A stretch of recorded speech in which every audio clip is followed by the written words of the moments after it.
We spoke about the importance of drills and analogies and using different ideas to get this feel of the levelness of the swing and the rotation and the explosiveness and the sturdiness and tightness of how the body needs to rotate with one interrupted motion from the top of the load to the finish without any kind of hesitation.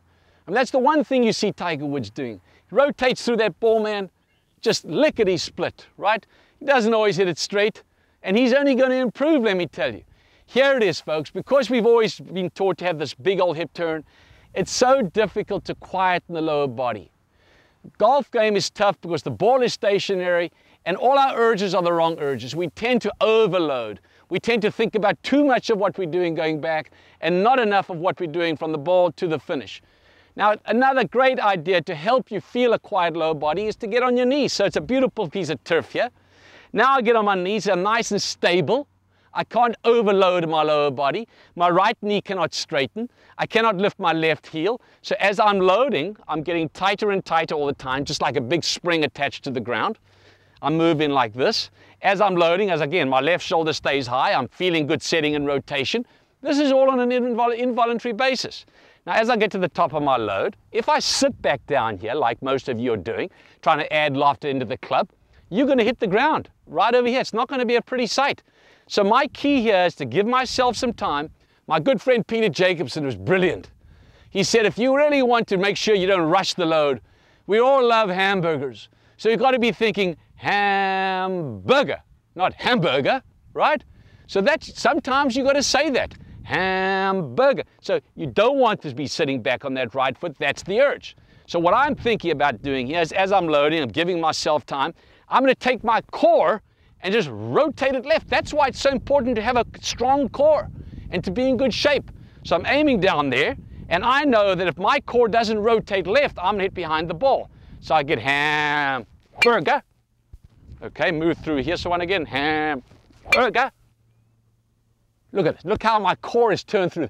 I just nailed that thing. As straight as can be, about 250. You got to love it. Let me tell you, that is the way to feel a quiet lower body, to feel like you're getting tighter and tighter in the load on an involuntary basis, and to take your core as if somebody's at a 45-degree angle here and just rotate it left. Because then what you're allowing to happen, you're allowing centrifugal force, which is the inner body that moves the outer edge to really take its course. And last but not least, here we got the high tee. What the high tee does, this is tee golf. T-ball for golf, whatever you want to call it. What this does is you can go home, find an old club that's been collecting cobwebs in the garage for years and years. You cut it off an inch below the grip, stick it in the ground, put a tee in the top, and now you've got a great swing aid, all for one easy price of like $3, okay? It's not going to break the bank. So we got this high tee. What this does is it gives you that same feel. I've got a quiet lower body. It makes me stand taller. I'm not exactly a giant, so I need to stand taller. As I'm loading, I keep that quiet lower body. I'm nice and so Ben Hogan spoke about that plane of glass through the head. Your head stuck out of the glass and you have to keep that underneath the plane. Everybody's working what Hogan said. So now you've got a high tee, helps me stand taller. As I'm taking it back, I'm feeling that good setting and rotation. I'm deep in my swing. Now I don't want to be sitting back here because the club gets stuck behind you. And that's the beginning of the end. So again, I'm aiming down the middle. I'm picturing somebody off to the 45-degree angle here, and I'm rotating my inner chest left, hard left.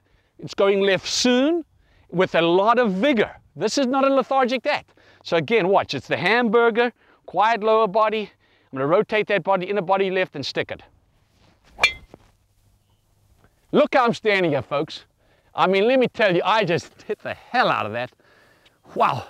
Up on that flat front foot. Rotated, went as straight as a bullet. I moved the tee a wee bit, but that was enjoyable.